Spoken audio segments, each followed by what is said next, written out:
I've been there. I know how hard it is to want help and can't get it and don't know where to go to get it. People living in poverty have a very high prevalence of depression and related disorders, and for a variety of reasons, including stigma, barriers to access, and lack of financing, they are very much underserved. Right now we screen mothers who bring their babies in for the newborn visits. We found about 25% screen positive for postpartum depression.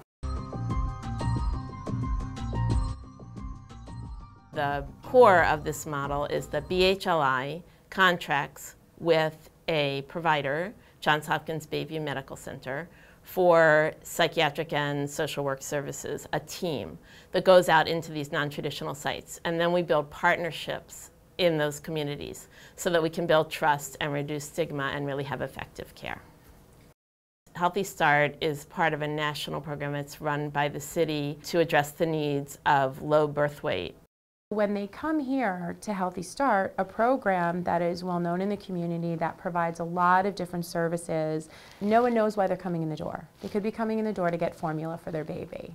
Harriet Lane is a pediatric clinic at Johns Hopkins. Because they're coming to their child's medical home, they really don't see it as stigmatizing. Reducing that barrier, eliminating it really. These places a 24/7 recovery center run by community people. What we're trying to put together here is a one-stop shop where you can come in and get all your needs met. Jericho is an employment program for men released from prison or jail. With Project Connections, they've been able to give us a social worker on staff and really provide the kind of I guess the services that we're not equipped to provide. We're case managers, we're not therapists. It opens up access to care for people who might not otherwise have any access, either because they didn't know about it, or because they don't have insurance, or because they don't go to the doctor. It's reaching a community that would otherwise be unreached and is tremendously underserved. Out of all those times that I've sought treatment, it's either been for my addiction or for my mental health. I've never gotten the help before anyway that I've received here at Project Connections. I'm 50 years old. This is the very first time in my life. Been using since I was around 12. This is the first time in my life I've had the opportunity to have psychiatric help. It works because we have the relationship with the community so that we build trust. Engagement is one of our key outcomes, and that's the hardest to do with this population because of the stigma and the difficulty of getting in for treatment. But we've been able to very effectively engage because we have the community organizations going out. You never know what's going to save a child. You never know what a lifeline is for a child. Some of our successes, they seem small, but when you have a woman who has severe mental illness, sometimes it's getting their kids to be able to finish an entire school year in one school system or in one school, and I get emotional about it. It's seeing the kids do better. Those are the success stories. I had one client who lives in a public housing community, and she called me one day and said, "You know what, Miss Laura, I can't come. The police won't let me out of my apartment. Someone was just stabbed to death, and you know the yellow tape is everywhere, and we can't cross it." Laura Torres, who's our social worker, is really the hero in that story, because you really need someone who's devoted to the community and who can spend the time to form the relationships with the people in the community, and that's what she does. The client who I have that is paranoid, for almost a year, all of my visits were done exclusively in her home. This is a woman who I couldn't even get to come out of her house, who most of the time I would call before I came and still have to stand on her porch for 5 to 10 minutes before she was able to get herself down to come and see me. And now, she now comes in to see me.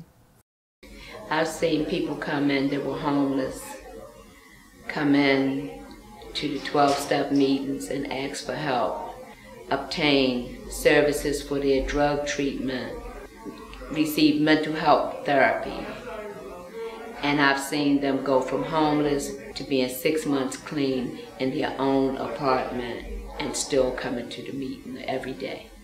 We're seeing people taking trips for the first time, being reunited with our children.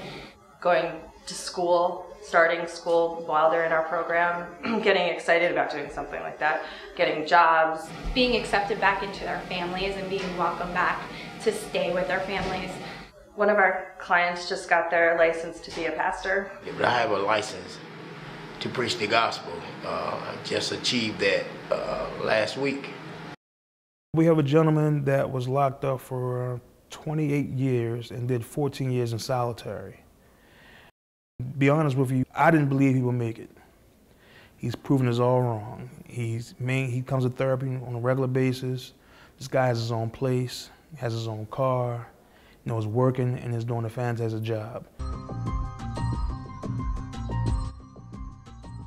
So we've been very pleased with the progress and the successes of Project Connections, but we realize it's still a small pilot project in many respects, and we'd love to see it expand to other sites with other funders joining in. There are many children in Baltimore City and other cities like ours that are going to primary care practices that have the same needs. People come to Dee's Place and they're broken, and Project Connections at Dee's Place has been a benefit to the people and to our community. And now that the fog has been lifted, I can see clearly that my life has purpose. And I'm happy in my soul. I'm very happy.